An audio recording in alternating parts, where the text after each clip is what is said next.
नमस्कार दोस्तों, मैं हूं आपका दोस्त, आपका होस्ट आर के, और आप देख रहे हैं आर के ट्रेडिंग। दोस्तों, तारीख है 13 अक्टूबर 2022 और यहाँ पे 14 अक्टूबर 2022 के लिए निफ्टी के फार्मा, मेटल, आईटी और साथ ही फाइनेंशियल स्टॉक के आंसर्स लेकर आपके सामने हाजिर हूँ।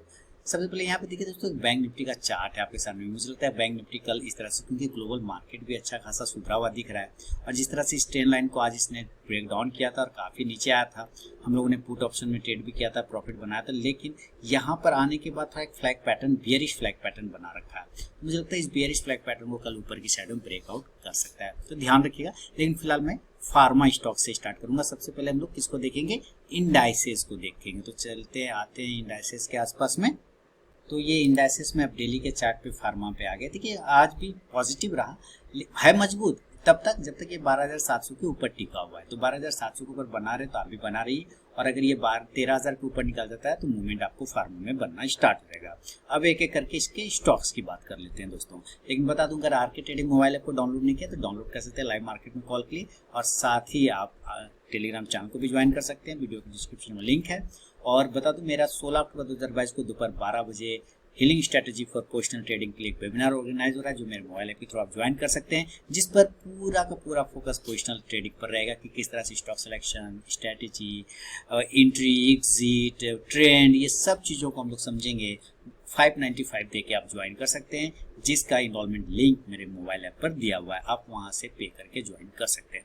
तो चलिए शुरुआत करूंगा सबसे पहले फार्मा में। तो फार्मा के इंडेक्स मैंने आपको बता दिए, चलते हैं स्टॉक्स पर। स्टॉक्स की बात करें तो देखिए, हमारा एबॉट इंडिया जो है दोस्तों बिल्कुल नीचे के लेवल पर आ चुका है। 18,100 इस ग्रीन कैंडल के लो को ब्रेक कर दिया है। तो मुझे लगता है ये एक नेगेटिव सेंटीमेंट है, लेकिन रिस्क ले सकते हैं। अगर ये ऊपर 18,470 से 500 के ऊपर निकलता है तो यहाँ से एक बाउंस देखने को मिल सकता है एबॉट इंडिया में। एलकम की तरफ चलें तो एलकम में भी सेम कंडीशन से अपने लोअर लेवल के पास आ गया है। आज रिकवरी दिखाया है इसने, ऐसा बात नहीं कि इसने रिकवरी नहीं दिखाया, रिकवरी दिखाया पूरा चांस है, लेकिन अगर ये ब्रेक करता है 3100 के नीचे आ जाता है तो कमजोर हो जाएगा, ये भी ध्यान रखना है। और विंडो फार्मा इसी हिसाब से चले तो बढ़िया जगह पर ट्रेड करा, और विंडो फार्मा ऊपर की साइड 520 को अगर ब्रेक करता है तो आपको एक मूवमेंट देखने को मिल जाएगा, और विंडो फार्मा में 525 से 30 के लिए। बायोकॉन सारे लोग अपने लोअर लेवल पर आ चुका है। ये स्टॉक 262 हो गया। मैंने 262 के लेवल लास्ट टाइम कल भी आपको मैंने बताया था कि 262 तक आ सकता है, क्योंकि यहाँ पर आपको वही लेवल नजर आ रहा है। अब ये गिर जाता है, मान लेते 260 के नीचे भी ट्रेड करने लग गया तो जाके ये 250 से 40 के आसपास मिलेगा। लेकिन एक बार यहाँ से रिकवरी आना चाहिए, एक बार बाउंस आना चाहिए। बायोकॉन हो सकता है कल ही देखने को मिल जाए। सिप्ला की तरफ चले दोस्तों, तो सिप्ला में पोजीशन जो ट्रेड हो रहा है वो 1100 के आसपास बन रहा है सिप्ला में। तो सिप्ला 1130, 1132 के ऊपर अगर निकालता है तो एक मूवमेंट बनेगा, अदरवाइज नीचे 1100 को ब्रेक करता है तो कमजोर हो जाएगा। डिविज लैब की तरफ चलें तो डिविज लैब में देखिए, जो बड़ी कैंडल है उस कैंडल के बाद ये कंसोलिडेशन फेज में ट्रेड कर रहा है, और मुझे लग रहा है कंसोलिडेशन फेज बढ़िया तरीके से अपसाइड को ट्रिगर कर सकता है। 3,550 के ऊपर निकलेगा तो मूवमेंट बन सकता है 3600 के टारगेट के लिए। डॉक्टर रेड्डी की तरफ चले तो डॉक्टर रेड्डी ठीक ठाक है, 4200 के नीचे कमजोर होगा, अभी फिलहाल ट्रेड नहीं करना है। ग्लेन फार्मा की बात करें तो इस बॉक्स के अंदर ट्रेड कर रहा है ग्लेन फार्मा। अब देखिए इसमें ना, अब स्विंग ट्रेडिंग कॉल मेरा दिया गया है ग्लेन फार्मा में। अगर आप मेरे स्विंग ट्रेडिंग ग्रुप में ऐड होना चाहते हैं तो मेरी लिंक अकाउंट ओपन करें, लिंक के थ्रू। एस्प्रेसो, जो कि आप सामने में चार्ट देख पा रहे हैं एस्प्रेसो का, Zerodha, Samco, fire, allies blue, Angel one, किसी एक में आप अकाउंट ओपन करें, फिर मैं आपको स्विंग ट्रेडिंग ग्रुप में ऐड करूंगा। देखिए ग्लेन फार्मा इस बॉक्स के ऊपर निकलने के बाद आपको एक बड़ी तेजी बनता हुआ दिखेगा, तो एंट्री करिए, आपको डरना नहीं है। 2170, 72, 75 इसके ऊपर एंट्री करेंगे, टारगेट आपको 2250 तक के मिल सकते हैं, 2300 के भी। ग्लैक्सो में देखिए अपने लोअर लेवल पर आ गया। मैंने कल इस बारे में बात कहा था आप लोगों से कि ये लाइन आपको इंपॉर्टेंट नजर रखना है, क्योंकि यहाँ पे स्टॉक आ चुका है, और अब यहाँ से हिस्ट्री अगर रिपीट करता है तो आपको एक बढ़िया मूवमेंट देखने को मिलेगा, फिर अपसाइड का है ना। तो आपको नजर रखिए, इसके नीचे गिरे तो सेल कर दीजिए 1370 के नीचे, अदरवाइज एक बार रिस्क लेके 1400 के ऊपर या 1390 के ऊपर अब निकलता है तो बाइंग किया जा सकता है। कोई भी पर्सनल बाइंग और सेलिंग की सलाह नहीं है, इस बात को ध्यान रखें। यहाँ मैं अपना रिसर्च एनालिसिस आपके एजुकेशन पर्पज के लिए पोस्ट कर रहा हूँ। देखिए ग्लेन मार्क फार्मा की बात करें, 410 के ऊपर निकलते के साथ मूवमेंट बनेगा। एक बॉक्स में, बड़े रेंज के बॉक्स में ट्रेड कर रहा है ग्लेन मार्क फार्मा। जैसे ब्रेकआउट करता है ऊपर 440 तक की टारगेट दिखा सकता है। Granules India bullish flag pattern में फंसा हुआ है स्टॉक। अगर इसको पैटर्न को 350 के ऊपर ब्रेक करता है तो आपको मूवमेंट 355 से 60 के मिल जाएंगे सेम डे। इप्का लैब की तरफ चले दोस्तों तो इप्का लैब में 900 के ऊपर पोजीशन बनाएंगे, फिलहाल छोड़ देंगे। लॉरस लैब की तरफ आते हैं तो देखिए लॉरस लैब अपने स्ट्रेंड लाइन को होल्ड कर रहा है, जो कि कल भी हम लोगों ने बात किया था। स्ट्रेंड लाइन के ऊपर जब तक रहेगा पॉजिटिव रहेगा, 489-90 के नीचे गिरता है तो कमजोर होगा, अदरवाइज एक रिस्क लेके 512 से 13 के ऊपर पोजीशन बनाया जा सकता है। लूपिन की तरफ चलें दोस्तों तो लूपिन में कंसोलिडेशन एरिया से ब्रेकआउट करके ऊपर जा रहा है, फिर नीचे की तरफ उसी एरिया पर आ चुका है। तो आप यहाँ पे देखते हैं अगर इस एरिया पर मैं मार्क कर दूं तो ये रेजिस्टेंस एरिया हुआ करता था, अभी फिलहाल वो सपोर्ट का काम कर रहा है। तो 692 से 95 के ऊपर निकलता है तो एक मूवमेंट बनेगा 710 से 715 के लिए।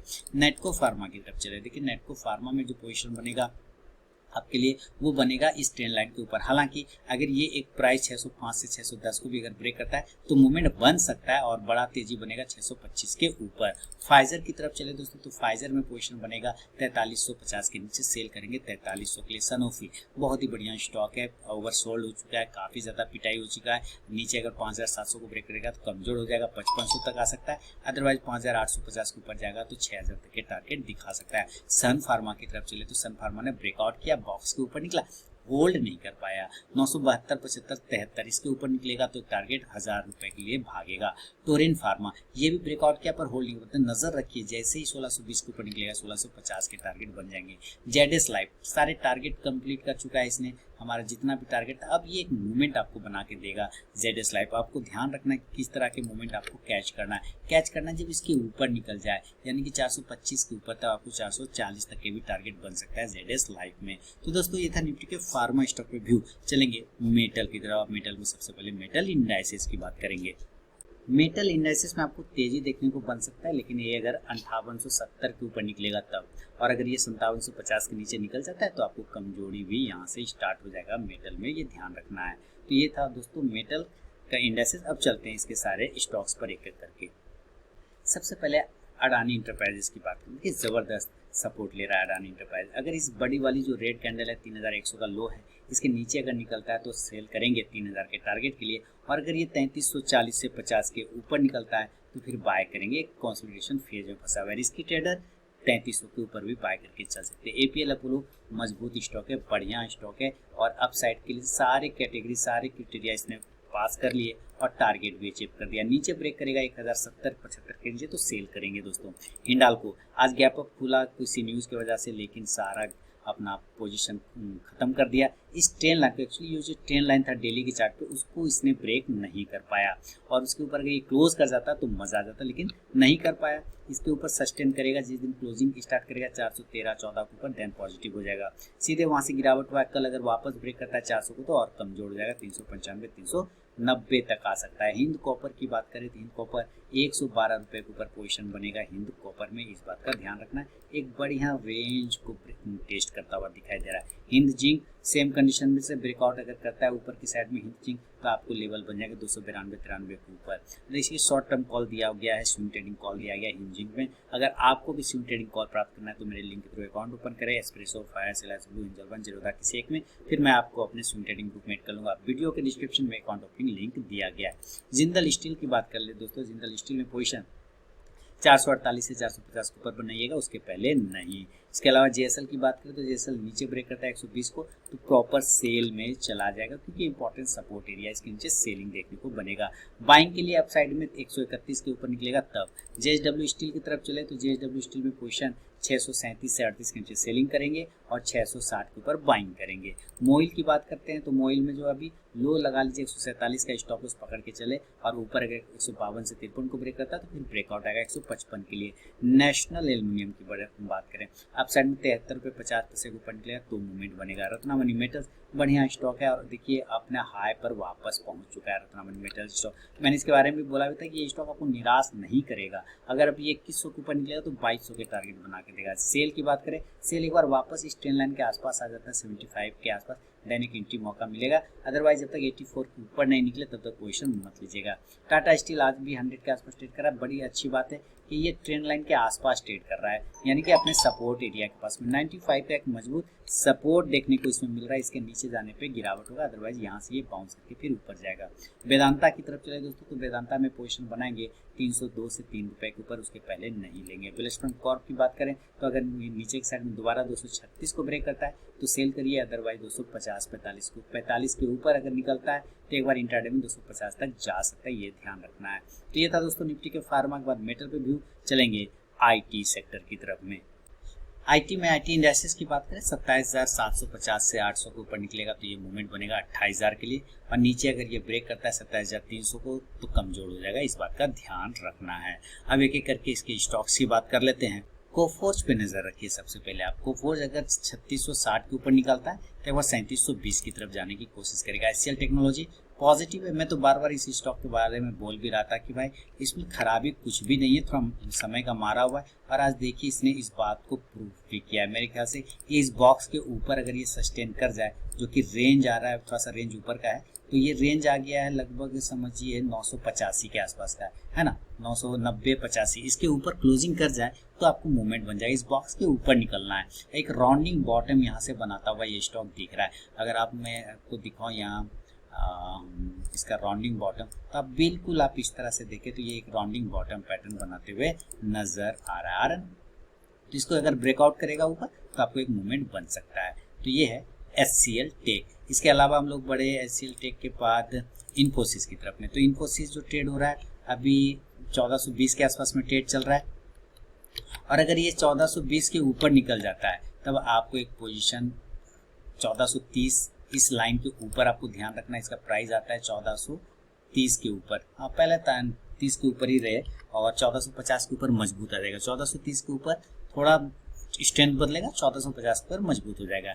LTI की बात करें तो LTI में पोजीशन लेंगे, फिलहाल अभी तो लेने जैसा है नहीं, सेल साइड में ज़्यादा बेहतर लग रहा है। अगर 4540 को ब्रेक करे तो सेलिंग भी चल जाएगा 4500 के लिए, ऊपर के लिए भी थोड़ा हडल है 4800 का। LTTS की बात करें, एक flag pattern, bearish flag pattern जो कि कल भी बताया था, उसमें ट्रेड करा ये स्टॉक। अगर ऊपर ब्रेक करता है 3700 को तो बाय करेंगे 3800 के टारगेट के लिए, नीचे गिरता है 3500 को नीचे सेल करेंगे 3400 के लिए। एम्फासिस इस बॉक्स के ऊपर एंट्री करना है, बॉक्स का प्राइस है 2150 के ऊपर। परसिस्टेंस सिस्टम की बात करें दोस्तों, एक रेंज में फंस चुका है 3 से 4, इस रेंज के ऊपर 3630 के ऊपर निकलेगा तो पोजीशन बनाएंगे। इसके अलावा TCS की तरफ चले तो TCS हमें 3100 का एक साइकोलॉजिकल लेवल था जिसको फाइनली इसने ब्रेक कर दिया है। अब अगर TCS 3135 के ऊपर निकालता है, 50 के ऊपर निकालता है तो 3240 के टारगेट बनेगा। टेक महिंद्रा सारे बॉक्स में फंसे हुए हैं, इस बॉक्स के ऊपर लेना, अभी फिलहाल कुछ भी नहीं करना है। विप्रो, देखिए विप्रो में आज तो इसने लगभग अपना इंतहा कर दिया, अंतिम स्तर तक जिसको बोलते हैं वहां तक चला है। हालांकि विप्रो आज अच्छे वॉल्यूम के साथ गिरावट है, हो सकता है कल भी गिरावट मिल जाए देखने को, तो 378 के नीचे गिरने के साथ ही आपको सेलिंग बन जाएगा। पॉजिटिव होना है अगर इंट्राडे में तो 382-83 के ऊपर निकालेगा तो एक पॉजिटिव मूवमेंट थोड़ा बन सकता है। बहुत ही जबरदस्त तरीके का इसमें गिरावट आया सिस्टम में, एक बार वापस से ये उस लेवल पे आ गया जहां पे ये 2 साल पहले ट्रेड करता था 2021 के आसपास में, तो जबरदस्त लेवल पर आता हुआ ये स्टॉक देगा। इसका मंथली आप इसका वीकली चार्ट देखिए, वीकली चार्ट से आपको पता चले किस तरह से ये 164 से 700 तक गया और किस तरह से वहां से रिजेक्शन लेके वापस उस प्राइस पे आ चुका है। तो ये बहुत ही जबरदस्त आप समझिए इन्वेस्टमेंट के लिए आपको ये फिर से इन्विटेशन दे रहा है, इन्विटेशन फॉर इन्वेस्टमेंट, है ना। तो ये वैसा स्टॉक आपको यहाँ पे नजर, जबरदस्त चार्ट है, जबरदस्त बढ़िया। चलिए आगे बढ़े और आगे बढ़ते हैं। विप्रो हो गया, तो अब विप्रो एक स्टॉक दोस्तों वो न्यूज़ेन, मैं उसको न्यूज़ेन में ऐड कर देता हूँ यहाँ पर, सॉरी यहाँ पे डेली का चार्ट में पहले कर देता हूँ या, और न्यूज़ेन सॉफ्टवेयर और बिरला सॉफ्टवेयर, है ना, ये 2 स्टॉक छूट गया तो मैं इसको न्यूज़ेन में देख लेता हूँ। ये आगे न्यूज़ेन आपके सामने, और न्यूज़ेन में पोजीशन 365 के ऊपर लीजिए 400 के टारगेट के लिए। इसके अलावा अगर मैं बिरला सॉफ्ट की बात करूं, मजबूत गिरावट तो इसमें भी है लेकिन थोड़ा मजबूती दिखा रहा था, लेकिन नीचे से रिकवरी किया, तो अगर 285 के ऊपर निकलता है कल तो 290 से 95 का टारगेट बन जाएगा। तो ये था दोस्तों निफ्टी के फार्मा मेटल IT पे व्यू। चलेंगे फाइनेंशियल स्टॉक की तरफ। बता दो RK ट्रेडिंग मोबाइल ऐप को अगर डाउनलोड नहीं किया तो डाउनलोड कर सकते हैं लाइव मार्केट में कॉल के लिए, और स्विंग ट्रेडिंग ग्रुप में अगर एड होना चाहते हैं तो मेरे लिंक के थ्रू अकाउंट ओपन करें, Espresso, Fyers, LIC blue, Angel One, Zerodha किसी एक में, फिर मैं आपको अपने स्विंग ट्रेडिंग ग्रुप में ऐड कर लूंगा। अब चलते हैं सारे फाइनेंशियल स्टॉक की तरफ। फाइनेंशियल स्टॉक में सबसे पहले एक्सिस बैंक को देखें दोस्तों। देखिए जबरदस्त ब्रेकआउट करने की कोशिश करा और उम्मीद है कि एक्सिस बैंक का लेकर अच्छा ब्रेकआउट करेगा। और जैसे ही एक्सिस बैंक ऊपर की तरफ में 820 को 815 को ब्रेक करता है, यानी कि आज के हाई को अगर ब्रेक कर देता है 16-17 को, तो आप समझिए कि ये 835 तक जाने के चांस बनाएगा। बजाज फिनसर्व की तरफ चले तो बजाज फिनसर्व में नीचे का लेवल आपको आज होल्ड कर रहा था और इम्पोर्टेंट जगह पे ये 4 दिनों से देखिए अपने लो को टेस्ट करने की कोशिश करा। अगर इसके ऊपर निकल जाइए तो फिर आपको यहाँ से हल्का गिरावट मिल सकता है नीचे, तो सेल करेंगे 1650 के नीचे और अगर बाइंग करना हो तो 1700 के ऊपर बाई करेंगे। बजाज फाइनेंस की तरफ चलें तो बजाज फाइनेंस में भी सपोर्ट एरिया है, उसमें कोई दिक्कत नहीं है, मजबूत है। 7000 का उसके नीचे जाने पे खराब होगा। चोला फाइनेंस, इस स्टॉक्स पे नजर रखिए। ब्रेकआउट किया, सस्टेन नहीं कर पाया, 750 के ऊपर अगर ये निकल जाता तो मूवमेंट बना लेता, लेकिन नहीं बन पाया। वहां से सीधा 724 आ गया, 2.5% से ज्यादा का गिरावट देखने को मिला। अब इसके पास यानी कि कल 720 719 को ब्रेक करे तो सेल करेंगे, अदरवाइज को एक बाउंस मिल सकता है अपसाइड में। HDFC की बात करें, HDFC लिमिटेड, तो 2300 के ऊपर पोजीशन लेंगे, 2325 से 2350। HDFC AMC की तरफ अगर ऊपर 1950 ब्रेक करता है तो 2000 के टारगेट की तरफ जाएगा। HDFC बैंक बढ़िया है, लेकिन 1406-7 के ऊपर जाने के बाद पोजीशन 1425 का बनेगा। HDFC लाइफ की तरफ चले तो HDFC लाइफ में जो पोजीशन बन सकता है आपको 530 के ऊपर बाय के साइड में, सेल साइड में 517 के नीचे। ICICI बैंक की तरफ चले, देखिए मुझे लग रहा है कि सपोर्ट 840 का बढ़िया, उसके नीचे नहीं जाना चाहिए। अप साइड में 865 को ब्रेक करता है तो 900 की तरफ जाएगा। ICICI यानी ICICI लोम्बार्ड की बात करें इसके ऊपर तो 1150 के ऊपर बाइंग जाएगा 1175 के टारगेट के लिए। ICICI प्रू लाइफ अपने लो को ब्रेक करता है 499, 96, 97 तो 480 तक गिर सकता है। IEX की बात करें अप साइड में 144-45 के ऊपर बाइंग आएगा, अदरवाइज छोड़ देंगे। कोटक बैंक की तरफ बढ़े तो कोटक बैंक एक बियरिश फ्लैग पैटर्न है, नीचे ब्रेक करता है 1780 को तो सेल करिए, ऊपर 1824 को ब्रेक करे बाय करेंगे 1850 के लिए। मुथूट फाइनेंस नीचे की साइड में 1015 के नीचे कमजोर हो जाएगा। PFC की तरफ चले तो PFC अपने इंपॉर्टेंट सपोर्ट एरिया पर आ चुका है, अगर ये अपने लो को ब्रेक करता है 101 को तो सेल करेंगे 97 के लिए। रेक्ट लिमिटेड की बात करें ये भी कंप्लीट है, अपने सपोर्ट लेवल 91 के पास नीचे ब्रेक करेगा तो सेलिंग आएगा, अदरवाइज 93 के ऊपर बाइंग बन सकता है। SBI कार्ड की तरफ चलें तो SBI कार्ड ने बिल्कुल सपोर्ट इस गैप को फील कर लिया। SBI कल मैं इसी के बारे में ये गैप अपना फील कर चुका है, तो इस गैप के नीचे यानी कि 864 के नीचे सेल करेंगे और आज उसके नीचे क्लोज कर गया तो कमजोरी 859-58 के नीचे गिरेगा तो 850-45 तक के टारगेट बना सकता है। SBI लाइफ यही चीज़ है, ये भी अपना गैप को फील किया और उसके नीचे ट्रेड कर गया है। तो आपको ये ध्यान रखना है कि जब तक इसके ऊपर यानी 1210 के ऊपर जब तक नहीं जाए पोजीशन मत लीजिएगा। SBI की तरफ चले 545 के ऊपर पोजीशन बनेगा बाय साइड में और 514 के नीचे सेल साइड में। ऐसा ट्रांसमिन की बात करें तो बिल्कुल अच्छा स्टॉक है, 1220 के ऊपर निकले तो बेधड़क बाइंग करिए, 1225-30 के ऊपर आपको 1260 तक के टारगेट बन सकता है। तो दोस्तों ये था निफ्टी के फार्मा, मेटल, IT और साथ ही फाइनेंशियल स्टॉक पे व्यू। पसंद आया तो जरूर फीडबैक करें। आरके ट्रेडिंग मोबाइल ऐप को अगर डाउनलोड नहीं किया तो डाउनलोड कर सकते हैं लाइव मार्केट में कॉल के लिए। चलिए मिलूंगा नेक्स्ट वीडियो में, तब तक के लिए बहुत बहुत धन्यवाद।